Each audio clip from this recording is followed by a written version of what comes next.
네, 어떻게 들으셨습니까? 또 어제 국민의힘 전당대회 어떻게 보셨습니까? 오늘의 전국 현안에서 풀어보겠습니다. 조혜진 국민의힘 의원, 박주민 더불어민주당 의원 나와 계십니다. 어서 오십시오. 예, 안녕하세요. 안녕하십니까. 안녕하십니까. 전당대회 어제 끝났습니다.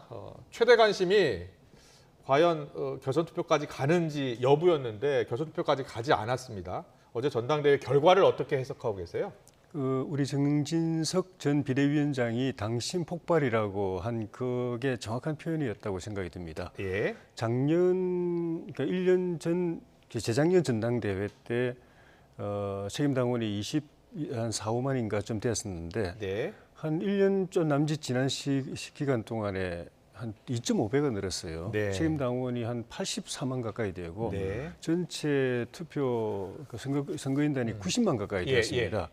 우리 보수정당에 이런 일이 별로 없었죠. 거기다가 투표율이 역대 최대로 55.1%까지 갔고 예.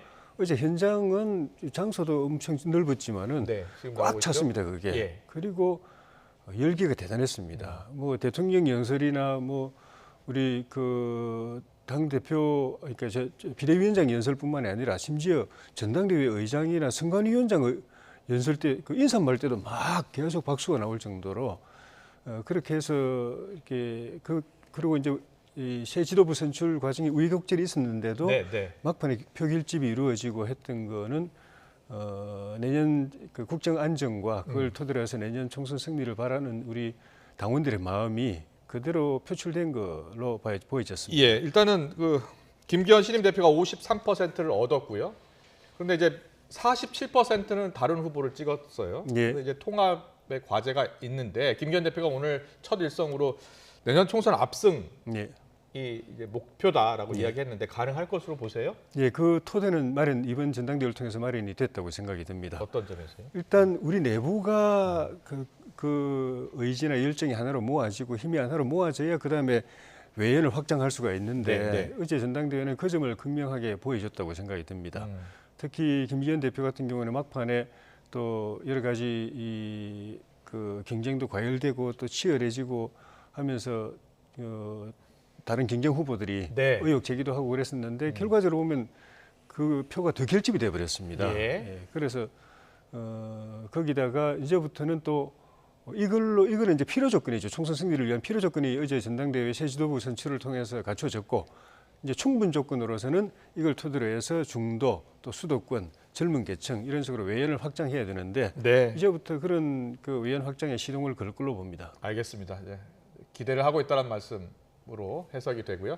야당 시각을 한번 보겠습니다. 박주민 의원님, 지난번 김남국 의원이 모 라디오 인터뷰에서 안철수 의원이 당대표가 되면 땡큐고 김기현 의원이 당대표가 되면 베리베리 땡큐다 이렇게 이야기를 했습니다. 총선에서는 더 유리할 것이다. 김기현 대표가 되면 이렇게 이야기했는데 혹시 동의하세요? 뭐 저희 당 입장에서는 이제 주로 그런 얘기들을 많이 했어요. 그리고 실제로요? 저도 일부는 예. 동의합니다. 일부는? 왜냐하면은 예.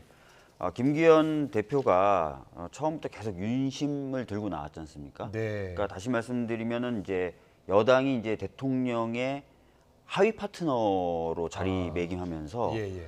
조정 역할이라든지 중재 역할을 못하게 되는 경우가 있을 수 있고요. 아. 그럴 경우에는 여당에게 결코 도움이 되는 상황은 아닐 것이다. 예. 이런 판단인데 네네. 김기현 대표가 되면서 이제 그렇게 될 가능성이 일견 커진 것 아니냐 이런 생각은 좀 들고요. 예. 반면에 이제 굉장히 그 통일되고 또 잡음이 없어진다면 반대로 예. 또 그러면 또 그 나름대로의 또 장점은 가지실 수도 있다 이렇게 보고 있습니다. 그렇군요. 네. 여러 각도로 이렇게 해석이 가능하다는 말씀해 주셨는데 어제 사실은 안철수 후보가 23.37%를 얻었습니다. 네. 천하라는 후보도 14.98%, 황교안 후보 8.72%, 합치면 47%나 돼요. 네. 자, 안철수 후보가 23.37% 얻은 것에 대한 평가가 엇갈리던데 어떻게 보셨어요? 그래서 요것부터 말씀 좀 드리고 싶은데요. 김기현 후보가 처음부터 이제 윤심을 등에 업었다 이런 평가를 받았었고 네. 많은 윤핵관 분들의 측면 지원 또는 정면 지원을 받았죠. 그랬죠. 예. 그랬는데 53% 나왔다. 과연 이게 압도적인 것인가? 그건 아닐 수 있다는 생각이 좀 들고요. 예. 반대인 47%도 이제 무시 못하는 정도의 포션이다라는 네. 걸 반드시 염두에 두셔야 될 것 같습니다. 예. 안철수 후보가 23% 얻은 거 사실은 기대한 것만큼 나오진 않았지만 또 반면에 안철수 후보가 국민의힘에 들어간 기간을 생각해 보면 1년이 채 안 됐거든요. 그렇네요. 사실 조직을 갖추고 있다는 평가를 있지 않다는 평가를 받았던 그렇군요. 측면인데 23%를 그래도 그런 경랑 속에서 지켰다는 것은 이제 의미가 있는 것 같습니다. 예. 알겠습니다. 나름대로도 의미 있는 그 득표율이다 이렇게 얘기를 해주셨는데 동의하세요? 예, 그렇습니다. 아 그렇군요. 근데 어떻게 이 통합을 이끌어야 할까요? 워낙 그 경선 과정에서 크게 싸웠잖아요. 예. 고발까지 하고요. 예. 김기현 대표가 뭐 안철수 의원 만난다고는 하는데, 예. 일단은 그 선거 후유증을 없애야 되는 거죠. 네. 그 다음에는 화합 통합 조치가 있어야 되고, 그러려면은 화합 통합이라는 의미뿐만 아니라 예. 좀 전에 말씀드린 대로 내년 총선 승리를 위한 필요 조건이 당내 단합인데 네네. 이번에 이제 당원들의 그 의사가 하나로 이제 결집되는 모습을 보여줬는데 이제부터 해야 될 일은 이제 외연 확장인데 네. 외연 확장을 위해서는 이번에 47%를 얻은 예. 후보들의 그 당심, 그분들을 찍은 당원들의 마음, 네. 또 그 바깥에 있는 우리 지지자들과 유권자들을 향해서 그 나아가야 되는 그런 작업이 이제 필요한 건데 네. 그러려면 이분들한테 당내 당무에서뿐만 아니라 네. 내년 총선 과정에서 중도표 끌어오고 또 젊은 표 끌어오고 수도권 표 끌어오는 데 있어 가지고 역할을 할 수 있도록 네. 역할 공간을 마련해 주는 것이 예. 필요하다고 생각이 듭니다. 알겠습니다. 네, 어제 전당대회 또 주목됐던 대목은요. 흔히 말했던 이준석계 후보들이 모두 떨어졌다는 겁니다. 그리고 또요. 대부분 친윤계 후보들이 다 당선이 됐어요. 네. 최고위원 쪽도요. 네. 그리고 오늘 이제 최고위 회의에 열렸을 때 새 지도부가 출범하자마자 비윤계를 압박하는 그런 모습을 보였습니다. 조수진 최고위원, 또 장해찬 청년 최고위원이 오늘 회의에서 어떤 말을 했는지 듣고 오겠습니다.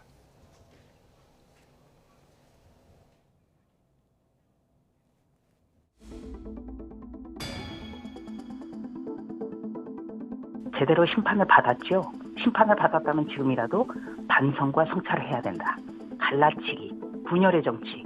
이거는 더불어민주당의 대표 상품인데 그거를 하는 사람이 국민의힘에서 어떤 목소리를 내고 어떤 여론 주도 세력이 돼서는 안 된다. 이 점을 좀 당부드립니다. 이준석 전 대표나 이준석계 대리인들 이런 분들 빼고는 저는 접점 찾기가 쉽다고 생각해요. 본인에게 주어진 사법 리스크부터 해소를 하고 나서 이후의 정치적 행보에 대해서 우리가 고민도 하고 뭐 이전 대표의 반성이나 성찰 여부에 따라 함께할지 말지 이야기를 하는 거지 지금 단계에서 그 이야기를 일찍 꺼내는 것 자체가 이게 우리가 이재명 대표 사법 리스크로 비판하는데 똑같이 국민의힘이 사법 리스크 해소 안 된 정치인 때문에 비판받을 수 없지 않습니까? 네, 어떻게 들으셨습니까? 이 최고위원들이 당 화합을 강조하면서도 이준석 전 대표에 대해서는 선을 긋는 모습입니다. 자, 어떤 속내가 읽히십니까? 당을 이제 통합해야 된다고 생각을 할 거예요. 네, 통합을 하면서도 대상이 되는 사람과 아닌 사람을 먼저 갈라내겠다는 것 같습니다. 예. 그 중에 이제 이준석계는 확실히 갈라내고 나머지 쪽은 끌어안겠다 이런 것으로 보여지고요. 예. 그럼 이준석계가 공천받기 어렵다 이렇게 보세요? 실제 지금 분위기는 그렇게 돌아가고 있죠. 예. 그래서 최고위원들이 저런 발언을 했을 뿐만 아니라 그렇게 읽으시는군요. 당대표 선거 과정에서도 계속 그런 시그널, 그런 말들이 나왔던 거죠. 네. 그래도 지금 뭐 이준석계 후보라고 할 수 있는 천하람 후보도 몇 퍼센트예요? 14.98%를 얻었습니다. 그러니까 당내에서 어느 정도 지분을 갖고 있다고 볼 수 있는데 야당에서는 사실상 이준석계가 공천받기 어려워질 수도 있다 이렇게 보고 있는 것 같아요. 좀 전에 이제 그 총선 압승의 필요 조건 이야기, 그다음 충분 조건 이야기하다가 끝났는데 그 충분 조건이 두 가지가 있는데 첫째는 좀 전에 말씀드린 당 화합, 단합, 외연 확장 말고 집권당으로서의 이 능력과 또 일 잘하는 그 역량, 그리고 문제 해결 능력 이런 걸 보여주는 것이 필요하고 예, 예. 그래서 저 당이 지금 여소야대라도 저 정도로 열심히 하는데 예. 그 다수당 지위를 확보해 주면은 굉장히 잘하겠다 기대가 된다라는 그거를 국민들에게 보여주는 것. 그런데 이준석 대표 그다음 하나가 이제 예. 그 공정하고 투명한 이렇게 공천. 예. 그래서 과거에 우리 실패 사례였던 그런 그 공천 파문이 이번에는 없도록 하는 것. 예. 그것이 필요하고 그런 점에서는 어느 계보냐 아니냐가 아니라 그 사람이 어느 특정 지역에서 경쟁력이 있느냐 없느냐, 예. 당선 가능성이 있느냐 없느냐, 그리고 전체적으로 우리가 의석을 얻는데 또 이기는데 그 사람의 역할이 도움이 되느냐 안 되느냐. 굉장히 교과서적인 말씀인데 실제로 그렇게 공천이 안 이루어지잖아요. 그렇게 가야 되는 예. 거죠. 안 그랬다가 지난번에 우리가 정말 처참한 일을 당했기 때문에. 예. 근데 이준석 대표는 어제 라디오 인터뷰에서 김기현 지도부가 이 생채기 봉합하는 게 쉽지 않을 것이다라는 또 이야기를 했어요. 그리고 가장 중요한 게 과연 사무총장을 누구를 기용할 것이냐가 네. 주목이 되는데 원래 이제 장제원 사무총장설이 있었는데 장제원 의원이 안 하겠다고 했기 때문에 예. 누가 또 어떤 계파 쪽에서 이 총장을 맡아야 된다고 보세요? 어느 계파가 맡아야 된다라는 그 접근 방식은 저는 뭐 동의를 지지를 받기 어렵다고 생각이 들고 우리 김기현 대표 본인부터도 선거 기간에도 연대와 포용과 또 탕평 이런 이야기를 했고 그 어제 그 당대표 취임 연설에서 수락 연설에서 똑같이 또 이야기를 했습니다. 연대와 통합 그리고 연대와 포용 탕평 이런 걸 이야기를 했는데 탕평은 이제 주로 인사를 가지고 이야기를 하는 거죠. 좀 전에 말씀드린 대로 우리 집권당이 유능한 모습을 보여주려면은 새로운 당직들도 일 잘하는 사람, 역량 있는 사람들이 포진이 돼야 되고 또 그 지도부가 소위 말하는 저는 뭐 그런 구분이 별로 안 좋다고 생각하지만 소위 말하는 이제 친윤계 일색이었다고 한다면은 당직 인선은 그런 부분에 대한 이 조화와 균형을 꾀할 수 있는 그런 인사를 신임 김기현 대표가 고민하고 있지 않을까 생각합니다. 그렇군요. 총선 압승을 위해서는 뭐 하여튼간 뭐 합리적인 공천이 이루어져야 한다라는 이야기를 해주신 것 같은데 사실상 친이준석계는 대부분 공천을 받지 못할 것이다 이렇게 내다보셨고요. 사무총장은 장제원 의원은 안 하기로 했거든요. 그러면 어떻게 누가 뭐 저희들이 바라보기에 이번 당대표 경선은 사실 이제 윤심이라고 불리는 그 윤 대통령의 마음이 관철된 당대표 경선이라고 보는 거거든요. 그 목적은 아마 내년 총선에서 윤 대통령의 마음을 100% 반영한 공천을 하기 위한 것일 것이다 이렇게 보고 있어요. 그렇다면은 뭐 지금 조혜진 의원님은 뭐 당내 화합이나 이런 것들을 반영할 수 있는 그런 인선이 이루어져야 된다고 하지만 어렵겠죠. 그게 안 될 겁니다. 누구라고 지금 뭐 딱 찍어서 얘기할 수는 없지만 아마 공천이 아까 말씀드렸던 대로 윤석열 대통령의 의중을 100% 반영하는 그런 공천을 할 수 있는 당직 인선들이 이루어질 것이다. 그렇군요. 당직 인선이 아마 다음 주 정도에는 조금씩 발표가 되겠죠? 그렇게 예고돼 있습니다. 예고돼 있죠. 보니까 다음 주에 윤석열 대통령과 회동도 있는 것 같은데요. 13일로 보도가 돼 있죠. 13일이요? 그러면 13일 이후에 당직자가 다 이제 발표가 되는 겁니까? 모르겠습니다. 그 전까지 당직 발표가 되면은 이번에 선출된 최고 지도부뿐만 아니라 신임 당직자들까지 회동이 될 거고 아니면은 일단 당 대표와 최고위원들 회동이 될 가능성이 많죠. 박주민 의원께서는 물론 이제 야당 의원이긴 합니다만 결국은 윤석열 대통령이 원하는 사람이 공천받지 않겠느냐 그런 쪽으로 갈 것이다라고 이제 예측을 하셨어요. 저는 전에도 말씀드렸지만은 이번 전당대회도 그렇고 일상 당무도 그렇고 모든 사람들이 발언권이 있고 당 대표 발언권이 있고 최고위원들 발언권이 있고 한데 어제도 전당대회 때도 우리가 대통령에 대해서 1호 당원이라고 그랬는데 1호 당원 당연히 발언권이 제일 많죠. 그러니까 그 공천도 당내 주요 인사인데 인사의 1호 당원의 의사를 충분히 존중해야 되는 것이죠. 그렇다고 대통령께서 뭐 253개 지역구 비례대표를 내가 다 결정하겠다 이럴 분들도 아니고 분도 아니고 그 재량의 여지가 있는 부분에 대해서 본인이 의사를 제시를 하실 텐데 그건 충분히 우리가 그걸 수용을 해드려야 맞죠. 박주민 의원님 만약에요? 그럼 이준석계가 만약에 공천을 못 받으면 이준석계가 탈당하고 새로운 당 만들 가능성도 있다고 보세요? 글쎄요, 뭐 현실적으로 그것까지 그 염두에 두고 있지는 않을 겁니다. 오히려 이제 당내에서 여러 가지 도전이나 이런 것들을 더 해볼 수도 있겠죠. 그래서 당원 가입이나 이런 것들을 독려하고 그러지 않았을까 싶고 또 이준석 개라고 부르지만 사실 저분들이 진짜 그렇게 똘똘 이준석 전 대표를 중심으로 뭉쳐 있는지 아니면 각자 자신만이 어떤 미래에 대해서 가지고 있는 생각들이 있는지 이런 것들도 다 봐야 되지 않겠습니까? 이후에. 알겠습니다. 더불어민주당 상황도 짚고 가야 되겠죠.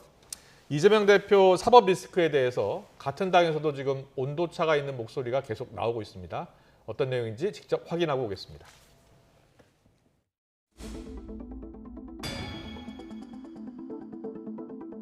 재판을 제대로 치르게 하기 위해서는 이재명 대표가 이 방어권을 제대로 가져야 됩니다. 제대로 된 방어권을 가질 수 있도록 민주당이 그 재판을 대신 치러줄 수는 없고 구속되지 않은 상태에서 재판에 임할 수 있고 당당한 방어권을 가질 수 있도록 해주는 것이 지금 민주당의 길이다. 민주당이 해야 될 일이다. 이런 것. 한번 정상적으로 뭐 특권 없이 한번 해봐라 이런 민심이 있는 게 사실이에요. 제가 보기에는 이게 뭐 한 올해 상반기 안에 이 문제에 대해서 어느 정도 정리가 안 되면 민주당은 그러니까 이재명 방탄정당이야 또는 이재명 사당이야 이재명 개인 중심이야 이런 식의 국민들의 인식 특히 이제 중도층 국민들의 인식이 심어지면 그러면 저는 총선까지 이걸 회복하기가 쉽지가 않을 거다. 네, 이건 박주민 의원께 먼저 여쭤볼게요. 박 의원님, 지금 당내 이제 여러 가지 뭐 의견들이 나오고 있고 이견도 있잖아요. 네, 특히 이견 그룹이 있다는 게 지난번 표결에서 확인이 됐죠. 확인이 됐잖아요. 근데 비명계 의원들은 거듭 이야기하는 게 이제 우리 방탄 정당이라는 이미지에서 떠나야 한다라는 이야기를 하고 있잖아요. 근데 지금 우원식 의원 이야기 들어보면 방어권을 지금 갖게 해주는 게 민주당의 길이다 이렇게 표현을 했어요. 이 간격이 넓잖아요. 지금 당내 이걸 좁힐 수 있는 어떤 대책이 있어요? 지금 그러니까 얘기들을 전면적으로 좀 하고 있는 상황인 것으로 제가 알고 있습니다. 특히 원내대표 중심으로 당의 이견 그룹이라고 생각되는 분들을 만나서 허심탄회한 이야기들을 하고 있는 것으로 알고 있고요. 아마 설득 논거의 핵심은 현재 검찰 수사의 부당성에 대해서 좀 명확하게 전달하고 거기에 대해서는 함께 맞서 싸워야 되지 않겠느냐 이런 얘기가 될 것 같습니다. 그런데 이번에 체포동의안 처리 때 예상 못한 표수가 제법 나왔잖아요. 한 30표 안팎으로 이렇게 해석을 하더라고요. 박주민 의원님도 혹시 예상을 하셨나요? 아닙니다. 저는 그날 오전에 라디오 인터뷰에서도 뭐라고 이탈표가 4-5표 많아야 라고 말을 했었거든요. 예, 실제로 저뿐만 아니라 뭐 지도부도 그렇고 많은 의원들이 이탈표 규모에 대해서 정확하게 예측을 못했습니다. 그렇군요. 체포동의안에 다시 넘어온다면 어떻게 지금 하는 게 맞다고 보세요? 아예 투표하러 가지 않는 방법도 있고 뭐 당론으로 결정하자는 방법도 이야기하는 분도 있고 뭐 지금 이제 지도부 입장에서는 여러 가지 이제 경로로 아까 말씀드렸던 대로 의원들을 만나서 소통하고 있고 설득하고 있습니다. 어떻게 설득을 한다는 거예요? 그러니까 지금 현재 상황에서 우리가 좀 더 뭉쳐야 되는 점. 뭉쳐야 한다는 점은 체포동의안이 또 넘어오면 당연히 부결시켜야 한다는 거. 왜냐하면 아까도 말씀드렸던 대로 검찰이 하고 있는 지금의 수사가 뭐 정치적으로 중립적이라거나 또는 뭐 정의를 위한 수사라거나 이렇게 보이지 않거든요. 그렇다면 이런 부분에 대해서 강하게 맞서서 싸우는 것도 야당으로서의 일 중에 하나라고 저는 생각을 합니다. 그런 면들을 좀 강조하면서 의원들을 좀 설득하는 작업들을 하고 있는 것으로 알고 있고요. 알겠습니다. 그러면 자 지금 여당 쪽 그리고 국민의힘에서 지금 민주당의 야당 상황을 어떻게 보고 있는지 자 어떻게 보고 계세요?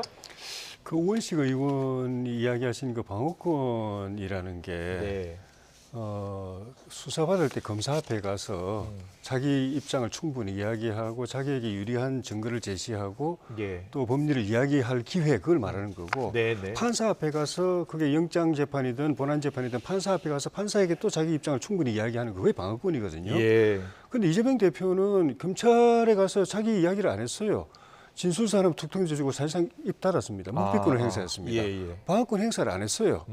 판사 앞에 영장실질심사 받으러 오라고 와서 당신 이야기 좀 해보라고.